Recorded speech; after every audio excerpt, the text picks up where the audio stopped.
অহা 21, 22, 25, 26 চাৰিদিনীয়াকৈ অসম বিধানসভাৰ অধিৱেশন অনুষ্ঠিত হ'ব।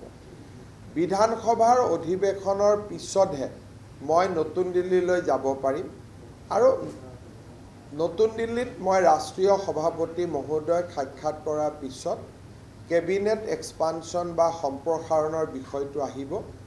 মই ভাবোঁ যে জুনৰ প্ৰথম সপ্তাহতহে কেবিনেট এক্সপানশ্যন সম্ভৱ হ'ব। বিজেপিয়ে ব্যক্তিগত আশা আকাংক্ষা বা এছপাৰেশ্যনক প্ৰমোট নকৰে।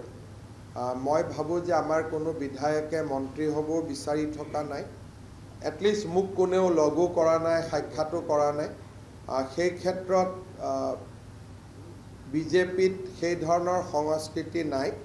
কিন্তু ৰাইজৰ আশা আকাংক্ষা পূৰণৰ বাবে আজি আপোনালোকে কেবিনেটত দেখিছে যে আমি দুটা প্ৰমিছ 2 লাখ চৰকাৰী চাকৰি UCC আমি অলৰেডি কাম আৰম্ভ কৰিলোঁৱেই। গতিকে ৰাইজক দিয়া প্ৰতিশ্ৰুতিখিনি আমি আখৰে আখৰে পালন কৰিম আৰু সেইকাৰণে বিজেপিৰ মেনিফেষ্টোখন আজি চৰকাৰে as a guiding principle of governance হিচাপে আজি আমি ইয়াক এডপ্ট কৰিছোঁ। তাৰমানে আমি এই গোটেই মেনিফেষ্টোখন লৈ কিমান চিৰিয়াছ তাৰ এটা ষ্ট্ৰং ছিগনেল আজি আমি আগবঢ়াইছোঁ।